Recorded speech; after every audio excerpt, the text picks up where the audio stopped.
Right, Max, the big, strong cane corso boy. Now, what he's realised is if we want to put a lead on him, that is going to give him an element of restriction.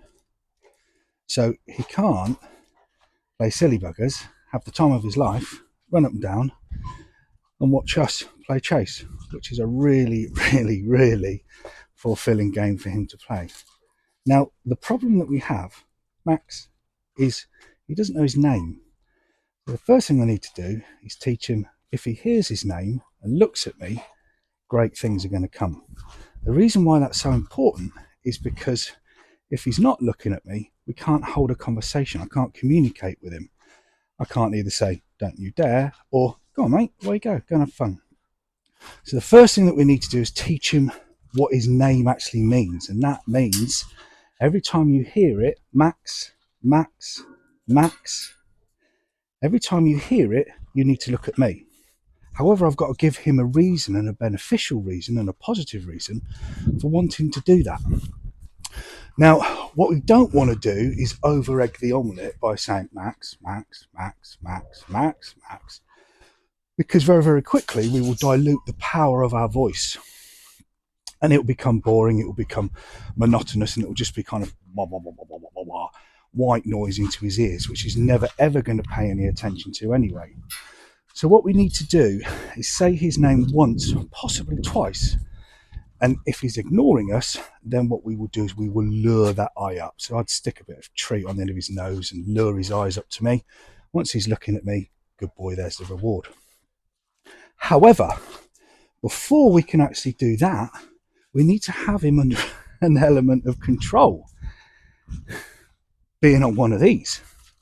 So what we need to do is get him comfortable enough, good boy, good lad, not to play silly buggers and be overridden by this game of chase.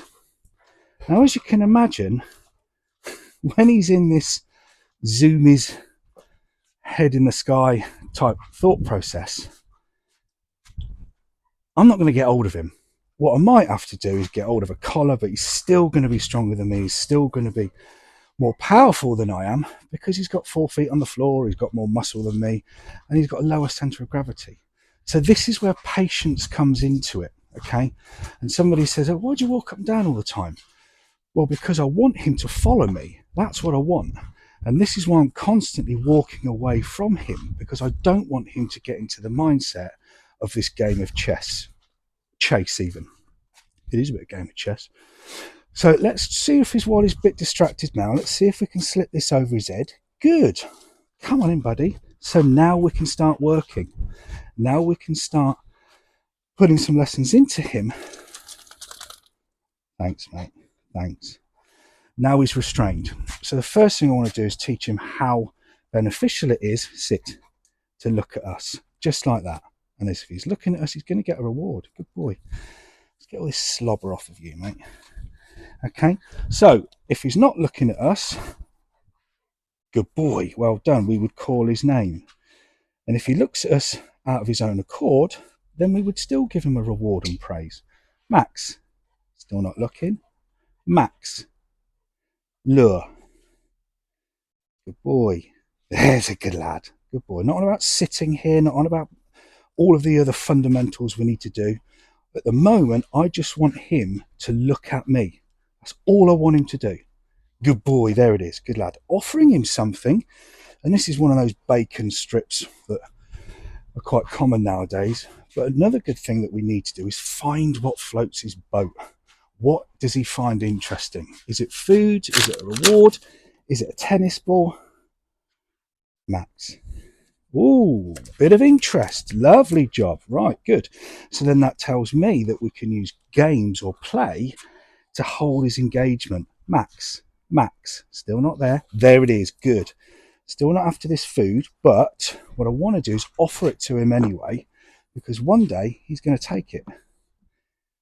Good boy. Distracted there. Max, Max.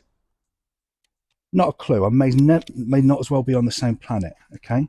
So I'm going to lure his eye. Max. lure his eye up to me, and he's still not interested in this food. Okay, so then that's down to me to find the right reason, to find the alternative for him to want to look at me. It may be sausage, it may be burger, it may just be a boring bit of kibble, maybe something visual. Max, good boy, there you go, good lad, come on in, sit, good.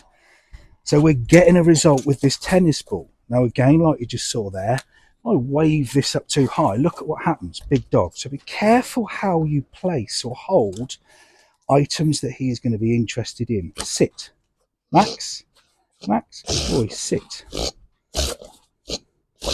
Have you got something stuck somewhere?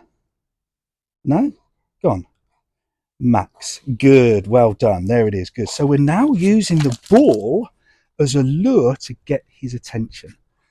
Max, there it is. And this is patience on it. Look how far away he is. Good, good. Clearly, I am not even on the same planet as he is. Good boy, Max. See what I mean? Banana, beef burger, steak, chips, bike, car, green, or nothing, okay? There's a good lad, but when he does, good boy, that's when we reward him. Good boy. Offer him a bit of treat if he wants it. Not interested, waste of time. So, good boy, we continue. We continue with Big Max. Yes, it, good lad, well done. All I want him to do is look at me. Once we've started off this process with him seeing the benefit of looking at us, then we can actually have a conversation with him. Max. Yes, good lad, well done, good boy. So, does your dog know his name? More importantly, does he know the benefit of looking at you when he hears it? Good boy.